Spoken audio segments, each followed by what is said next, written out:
દિવાળીને હજુ મહિના કરતાં વધુ સમય બાકી છે, તેમ છતાં ત્યારથી જ આતિશબાજી માટેના ફટાકડાનો સ્ટોક કરવામાં આવી રહ્યો છે।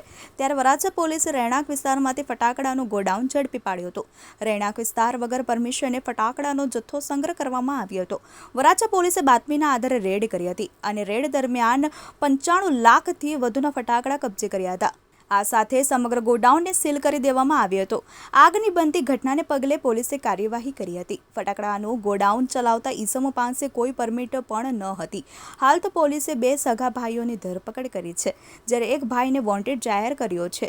આરોપીઓ મૂળ ભાવનગરના હમીરપરાના ચેતનભાઈ ધરમશીભાઈ સાંગાણી, તેના બંને ભાઈ અશ્વિન અને મોનજીભાઈ ઉર્ફે મુન્નાભાઈએ સંતોષીનગરમાં પરેશભાઈ દાનાભાઈ આહિરની દુકાન અને ગોડાઉન ભાડેથી રાખ્યો હતો, જેમાં ગેરકાયદેસર સ્ફોટક ફટાકડાનો સ્ટોક સંગ્રહ કરી રાખ્યો હતો।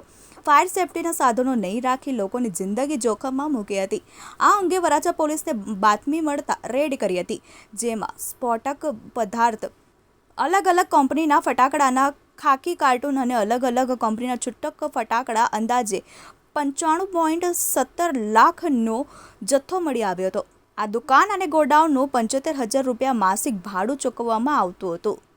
સુરત શહેર પોલીસ કમિશનર શ્રી અનુપમસિંહ ગેહલોત સરના માર્ગદર્શન હેઠળ આગામી દિવાળી તેમજ નવરાત્રિનો તહેવાર આવતો હોય, કાયદો અને વ્યવસ્થાની જાળવણી સારું પોલીસ કમિશનર સાહેબની સૂચના તેમજ માર્ગદર્શન હેઠળ તેમજ special commissioner of police sector 1 sir તેમજ ડીસીપી ઝોન 1 સરના માર્ગદર્શન હેઠળ કાયદો અને વ્યવસ્થાની જાળવણી સારું વરાછા પોલીસ સ્ટેશનની ટીમ દ્વારા એક બાતમી હકીકત આધારે ગેરકાયદેસર રીતે સંગ્રહ કરેલો ફટાકડાનો સ્ફોટક દ્રવ્યનો જથ્થો વગર લાયસન્સે મળી આવેલ છે।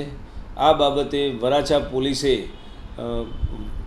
વરાછા મારુતિ ચોક પાસે આવેલ સંતોષીનગર શોપ નંબર 11ના દુકાન તેમજ ગોડાઉનમાંથી 55,17,338 રૂપિયાનો ફટાકડાનો જથ્થો કબજે કરેલ છે।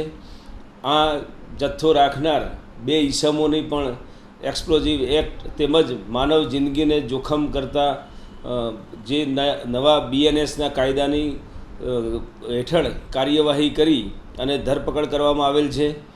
મજકૂર આરોપીઓની પૂછપરછ દરમિયાન તેઓએ શિવાકાશીથી આગામી દિવાળી આવતી હોય તેઓએ આ ફટાકડાનો જથ્થો મેળવેલો છે, તેમજ આ જગ્યાએ પોતે જરૂરી ફાયર અને સેફ્ટીના સાધનો પણ નહીં રાખી અને લાયસન્સ વગર આ મુદ્દામાલ સાથે મળી આવી તેમના વિરુદ્ધ ધોરણસર કાર્યવાહી કરવામાં આવેલ છે। બંને આરોપીઓની ધરપકડ કરવામાં આવેલ છે અને હાલનો જે કબજે કરેલ મુદ્દામાલ એ સેફ જગ્યાએ પણ સ્થાનાંતરિત કરવાની કાર્યવાહી વરાછા પોલીસ સ્ટેશન દ્વારા હાથ ધરવામાં આવેલ છે।